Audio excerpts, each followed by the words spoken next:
आज की वीडियो का हमारा टॉपिक है हॉस्पिटल फार्मेसी और ये एक इंट्रोडक्टरी चैप्टर है। और इस चैप्टर में मैं आपको बताऊंगी कि इसमें से किस तरह से एमसीक्यूज़ और किस तरह से सब्जेक्टिव क्वेश्चंस आपको आ सकते हैं और एनटीएस में किस तरह से पहले क्वेश्चंस आते रहे हैं। और 8 से 10 मिनट की वीडियो में मैं मुकम्मल तौर पे आपको गाइड करूंगी और आपका ये टॉपिक जो है वो कवर हो जाएगा। तो चलते हैं टॉपिक के इंट्रोडक्शन की तरफ, फिर हम क्वेश्चंस देखेंगे। फर्स्ट है hospital pharmacy. Hospital pharmacy is a department of hospital responsible for supply of medication to the hospital wards and out patient. Hospital pharmacy जो है वो हॉस्पिटल के अंदर ही एक डिपार्टमेंट बनाया जाता है। वहाँ से हॉस्पिटल की वार्ड्स में इन पेशेंट्स को मेडिसिन प्रोवाइड की जाती है और आउट पेशेंट उनको कहते हैं जो अद्वियात लेकर हॉस्पिटल से चले जाते हैं। ये फार्मेसी बहुत सारे डिपार्टमेंट्स के साथ लिंक्ड होती है और यहाँ से मेडिसिन दूसरे डिपार्टमेंट्स में सप्लाई की जाती है, जैसे कि surgery department, gynaecology department. Surgery में सर्जरीज़ होती हैं, इसी तरह गायनेकोलॉजी डिपार्टमेंट में फीमेल्स के रिलेटेड इश्यूज़ को सॉल्व किया जाता है। ऑर्थोपेडिक हड्डियों का डिपार्टमेंट होता है। ENT ear nose and throat का डिपार्टमेंट है। कार्डियोलॉजी हार्ट का डिपार्टमेंट है।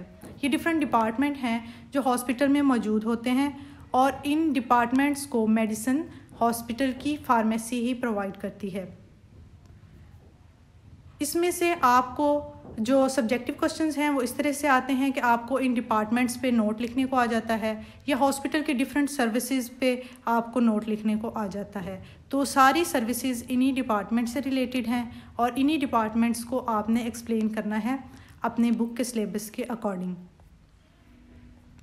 हम इसमें से जो मल्टीपल चॉइस क्वेश्चन बन सकते हैं वो देखेंगे। फर्स्ट है which of the following is not a role of hospital pharmacy?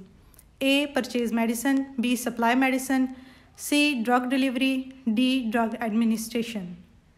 इसमें डी ऑप्शन करेक्ट है, ड्रग एडमिनिस्ट्रेशन, क्योंकि ड्रग एडमिनिस्ट्रेशन ही फार्मेसी का रोल नहीं है, हॉस्पिटल की फार्मेसी का रोल नहीं है।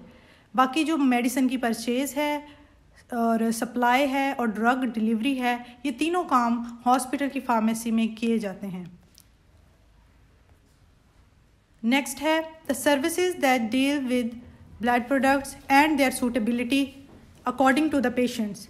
A blood bank services, B radiology department, C dietitians, D all of these. इसमें करेक्ट आंसर है ए ब्लड बैंक सर्विसेज, क्योंकि ब्लड बैंक में ब्लड ग्रुप्स के अकॉर्डिंग ब्लड को डोनेट भी किया जाता है और पेशेंट्स को ब्लड जो है लगाने का जो काम है वो इन डिपार्टमेंट्स के थ्रू होता है। तो ब्लड बैंक सर्विसेज जो है वो करेक्ट आंसर है। थर्ड है diagnosis by the way of radiation is done in. Diagnosis radiation के थ्रू, रेडिएशन शुआएँ होती हैं और रेडिएशन के थ्रू हम डायग्नोज करते हैं कि पेशेंट को ट्यूमर है या किसी भी किस्म की बीमारी है। तो रेडिएशन जैसे एक्सरे वगैरह ये रेडिएशन के थ्रू डायग्नोसिस है। तो इस तरह का काम कहाँ पे होता है? A nursery, B surgical department, C radiology department, D ENT, E pharmacy. तो ये काम जो है वो रेडियोलॉजी डिपार्टमेंट में होता है। सी ऑप्शन हमारे पास करेक्ट है। नेक्स्ट है examination of body fluids like urine, blood and tissues are A pathology services, B blood bank services, C pharmacy services, D cardiology services. इसमें करेक्ट आंसर है A pathology services. जो examination है body fluids का उसको कहते हैं test जो हम परफॉर्म करते हैं, जैसे यूरिन टेस्ट है, ब्लड टेस्ट है, इस तरह के टेस्ट कहाँ किए जाते हैं? तो ये काम जो है पैथोलॉजी की लेबॉर्ट्रीज में किए जाते हैं। तो ऑप्शन ए हमारे पास करेक्ट है। नेक्स्ट है dash provide proper inventory control techniques and develop policies. A purchasing control, B pharmacy technicians, C administrative services, D both B and C. जो इन्वेंट्री कंट्रोल टेक्निक्स और पॉलिसीज़ बनाई जाती हैं वो एडमिनिस्ट्रेटिव डिपार्टमेंट हॉस्पिटल की pharmacy के साथ मिल के बनाता है कि आया हमें कितनी मेडिसिन दरकार होगी अस्पताल के लिए, हमारे पास कितना बजट है और हमें अपनी नीड्स को इस बजट में पूरा करना है। इसके लिए पॉलिसीज़ बनाई जाती हैं और वो एडमिनिस्ट्रेटिव डिपार्टमेंट काम करता है। 6 है maintaining drug inventory control, purchases along with storage and distribution. Drug की इन्वेंट्री को कंट्रोल करना यानी स्टॉक को कंट्रोल करना कि हमारे पास कितना स्टॉक मौजूद है और हमें कितना मज़ीद दरकार होगा। ये सारी चीज़ें इन्वेंट्री में आ जाती हैं। परचेजेस ख़रीद होती है मेडिसिन की। स्टोरेज जो है मेडिसिन को स्टोर करने के बारे में कि कितने टेम्परेचर पे स्टोर कर सकते हैं और डिस्ट्रीब्यूट डिफरेंट डिपार्टमेंट में कर सकते हैं। तो ये सारे काम हॉस्पिटल की फार्मेसी के अंदर होते हैं। तो इसमें ऑप्शन ए करेक्ट है, फार्मेसी रोल। नेक्स्ट है in patients and out patient services and drug information is provided by which type of pharmacy. In patient वो पेशेंट हैं जो वार्ड्स में मौजूद होते हैं हॉस्पिटल की, और जो आउट पेशेंट है ये वो पेशेंट हैं जो प्रिस्क्रिप्शन पे मेडिसिन लेते हैं फार्मेसी से, हॉस्पिटल की फार्मेसी से, और चले जाते हैं। तो 2 तरह के पेशेंट्स हैं हॉस्पिटल में। तो इन दोनों को मेडिसिन जो है वो हॉस्पिटल फार्मेसी प्रोवाइड कर रही है।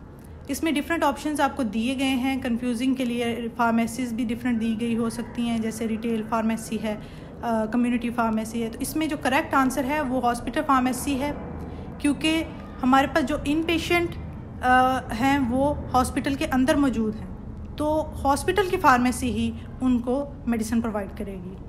नेक्स्ट है dispensing of narcotics and IV fluids in hospital pharmacy is strictly done under the supervision of. Narcotics जो है वो अशिया हैं जो नशावर हैं।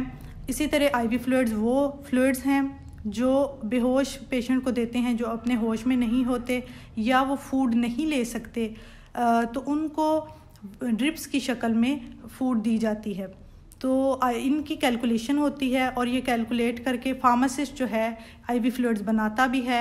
इसी तरह नारकोटिक्स की डोज भी सजेस्ट करता है और उस डोज के अकॉर्डिंग जो है वो डिस्पेंस करता है पेशेंट को। तो इसमें डिफरेंट ऑप्शंस हैं। ए है legally qualified pharmacist, B nurse, C physician, D all of this E none. इसमें करेक्ट आंसर है लीगली क्वालिफाइड फार्मासिस्ट, क्योंकि ये काम फार्मासिस्ट करता है।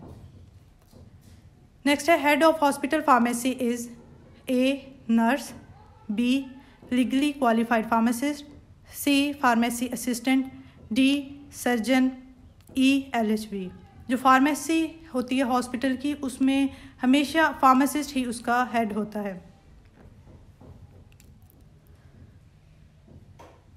10 है appropriate lifestyle management and food advice is provided bye. Lifestyle management होता है और फूड एडवाइस के आपको क्या खाना है, कब सोना है, कब उठना है, एक्सरसाइज करनी है, कौन सी फूड है जो नहीं खानी है, ये सारी चीज़ें कौन सजेस्ट करता है। ए है रेडियोलॉजी डिपार्टमेंट, बी है dietitians, C nurses, D general store, E none. इसमें करेक्ट आंसर है बी डाइटिशियंस, क्योंकि डाइटिशियन आपको फूड के बारे में बेहतर एडवाइस दे सकते हैं।